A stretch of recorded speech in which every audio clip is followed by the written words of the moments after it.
Welcome to Colonize the Ocean podcast, where we discuss oceanic colonization, exploration, and education with your hosts Adam Jewell and Brendon Traxler.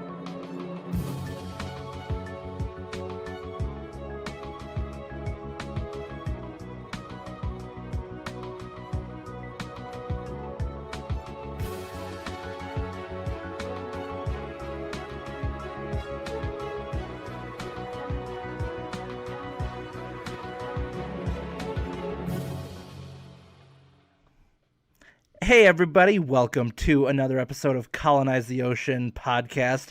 I am one of your most handsome co-hosts, Adam Jewell, and with me, like always, is the Brendon Traxler. Brendon, how are you doing today? I'm great. How are you, Adam? You have to remember now, I'm going to tell people this, but we can see you. The people that are watching the video version, which is now new, they can see you, so they can see all the faces that you make at me while I'm talking. So, I mean, there is no editing that out now. Very well. I will be on my best behavior then. I'd appreciate it. So, yeah, that's something new with this episode. Obviously, for the people listening to the audio version, the podcast version, not going to see much of a difference, literally. But we do have an updated video version, which we'll be putting out on YouTube, and I'm assuming LBRY, where, we just have it to where you guys can see us talk, in case that's something that you guys are into. So that's what we're doing now, right, Brendon? That's right. So, episode 14, we're in it.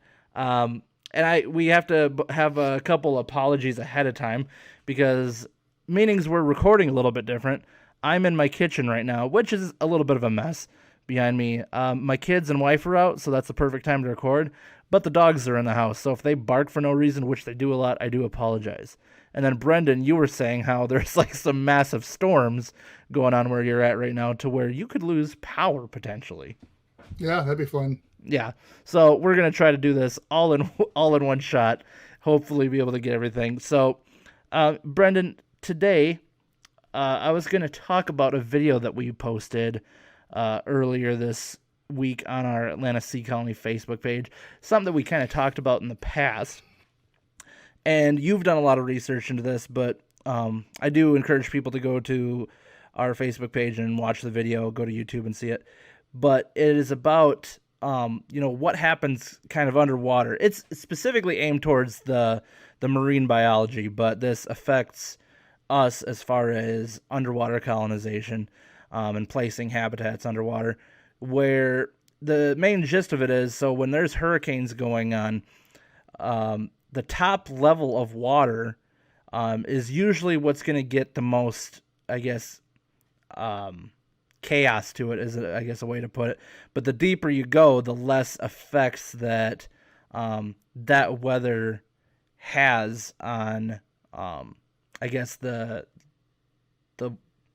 ecosystem or whatever you want to call it at that level. So they talk about a lot that, a lot of fish will actually dive deeper when the weather starts happening just to be in safer, be at safer depths.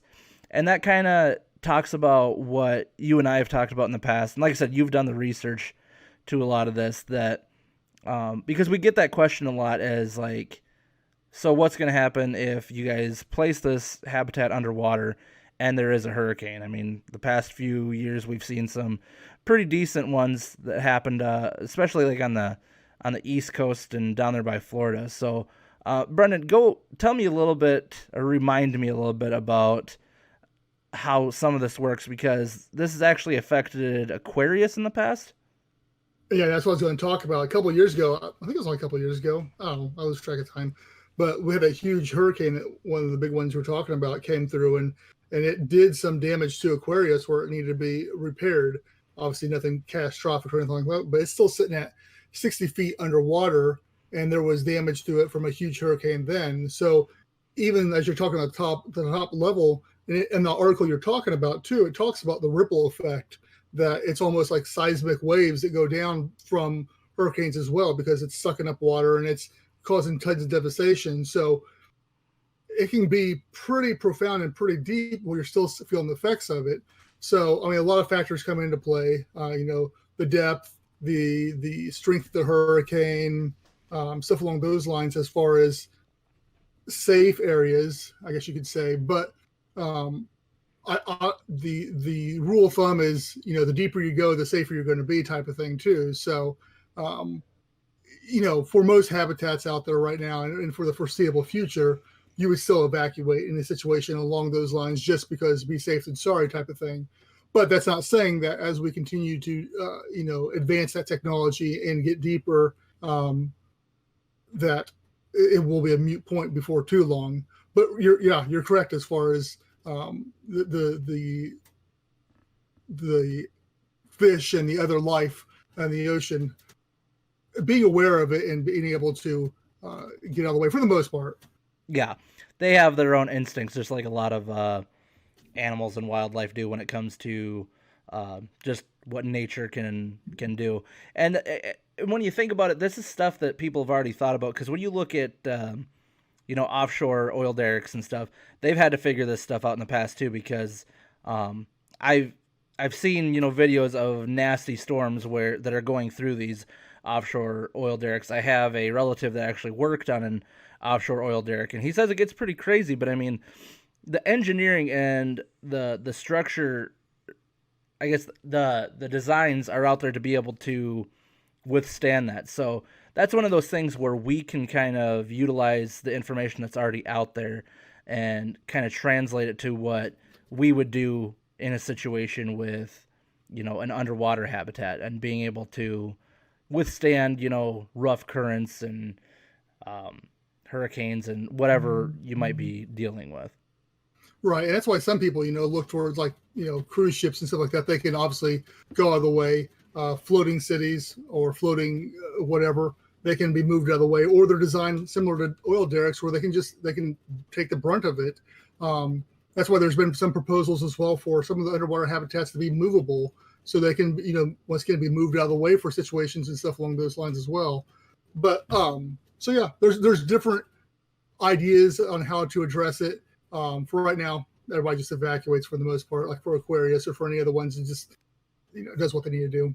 Yeah, that's a good thing about with technology where it's at now, where we can predict and foresee and be able to plan for when we're going to get weather, like especially like with hurricanes. Yeah, there's certain weather patterns that are kind of spontaneous, but with hurricanes we've been able to kind of track those for a long time. So yeah, I'd say that regardless of how the development goes in the beginning, we'd be able to at least have that, being able to predict when something's about to happen, so we can at least have a decent heads up of being able to evacuate the habitats and get to a safe area. Yeah, totally. So what do you got for us this week there, Mr. Traxler? Ooh, that was nice and short. We're going to keep this, we're going to keep it nice today. Because it's like pouring down rain outside of this week. But anyway, I don't know if you can hear that through the microphone or not, but no. Okay. So this is something we've addressed in the past as well. And we've had several questions, especially as our Facebook page has been growing. We get questions all the time from different people.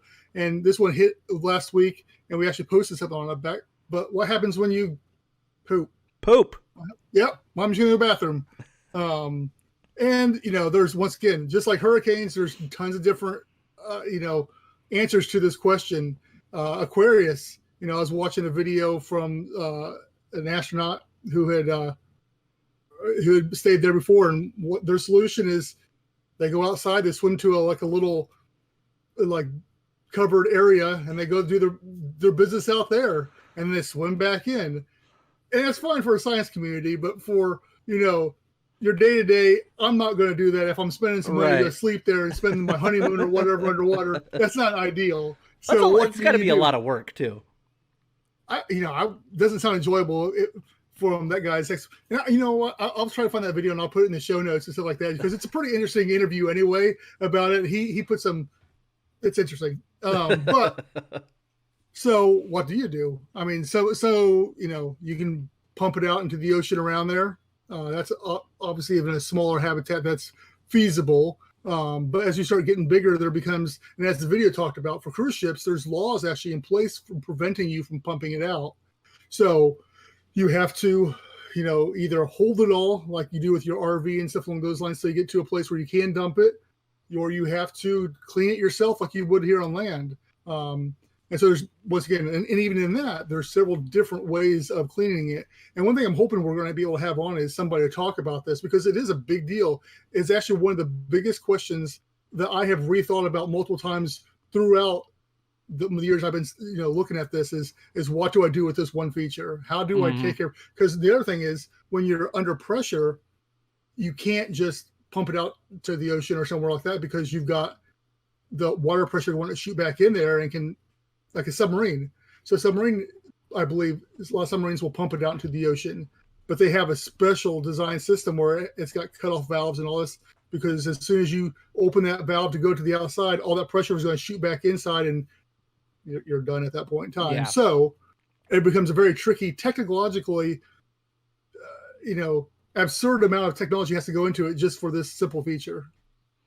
Yeah, and I think we had a other video or an article up too about how a lot of cruise ships, they actually have basically their own water treatment facility on their ships, and I think a lot of different naval structures do that, where they have the same, maybe like a smaller system like they do like at your local water treatment plant, but they do the same thing on their ships. That way they still pump the water out once they get ashore, obviously, but they have a way of treating the stuff right on the ship itself, which is kind of cool. But kind of looking at that'd be a really hard feature for us to kind of replicate, where you have unless you had a very large underwater habitat, right. But a single home or a single family structure, you're probably not going to install a water treatment process into it. Unless you like replicated, like you said, with like kind of like what they do with RVs and boats and yachts and stuff like that. And even then, even the smaller ones, you can still have a system where it goes into a holding tank with microbes and stuff like that. And it's one of those things where people who live off of the city sewage right now have similar systems like that set up for that. So it would be something similar to that, where it pumps it into a holding tank that takes care of the whole thing. That's for the black water. That obviously gray water, which is your dirty dishwater or laundry or whatever like that you could easily dispose of. So once again, there is no right answer at this point in time, because once again, here we are at the beginning of designing these things and building these, and it's going to be, I think it's going to be something else where the technology catches up to it. Obviously some people say, well, just use a dry composting toilet, and you could do that too. But my whole principle on that whole thing is it's not very technologically fancy, for one thing. And if I'm staying somewhere nice, I'm going to want to not have to worry about stuff like that. Right. It's one more hoop you have to jump through just to go to the bathroom. And I don't like that idea personally, but yeah. And, like you said, the options are out there. It's a matter of how you can replicate it and make it efficient for both your structure and the size of what you plan on doing. And the whole pumping it directly back out into the water, like that's probably not it is an option, but like long term it's probably not the one you'd want to go with, because when you think about it, like when we talk about our structure, we want to have, really big windows to where you can see the life. You'd hate to, to have that view corrupted by, wastewater or anything like that. Plus, like, it's not something that you want to advertise either. Like, you don't want to be able to tell people like, oh yeah, like the waste we just put it in the water. That's not something that, our goal is to try to make everything as, environmentally friendly and whatever is possible. So granted, I don't think that stuff harms anything on a very small scale like that, but it's one of those things that aesthetically, and when you just tell people about it, it just sounds like something that you don't want to chase after. Yeah, and as you're saying, as I was thinking right there, I remember I was looking at vendors a while back, and there are, especially with the marine environment boat makers, this is along those lines. They've got these turnkey operations where you can put these disposal systems in there that take care of a lot of this for you already. So, like I said, there's multiple different avenues to go with to avoid having to sacrifice the comforts of life with, composting toilets or whatever, or swimming outside and going to the bathroom, where you can have all the amenities you're used to in your house, not have to worry about it, and at the same time keeping the environment clean too.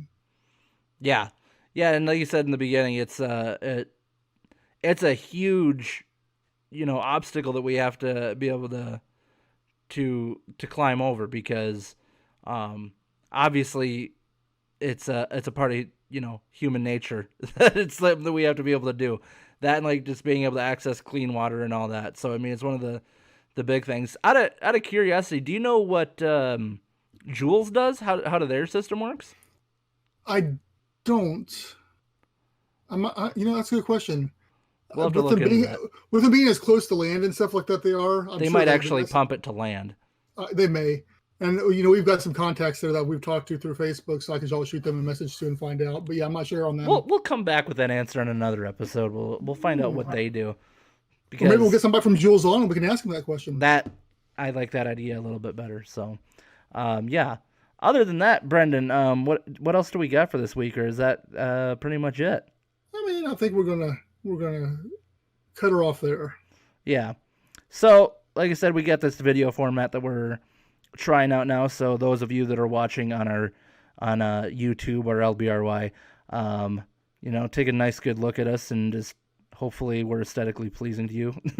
we're constantly experimenting with different ways we could record and make things a little bit more fun for the listeners and the viewers. So having said that, you guys can check us out on atlantaseacolony.com, colonizetheocean.com, and then basically every social media. If you just look at Atlanta Sea Colony, we're there. Facebook, Instagram, Twitter, Reddit, like we said, YouTube, LBRY, TikTok. I believe we're still on that. I don't know if we posted anything there for a while, but LinkedIn, we're on LinkedIn. So check us out. Contact us like we posted earlier this week. If you want to, if you know of anybody that would be a good guest, or if you yourself have some expertise in some of these oceanic and naval technologies, whatever you want to call it, get a hold of us. We'd love to be able to talk to you. And other than that, Brendon, I got nothing else. Cool beans. I think we're good for the week. Thank you guys for once again tuning in for another episode of Colonize the Ocean podcast. Bye.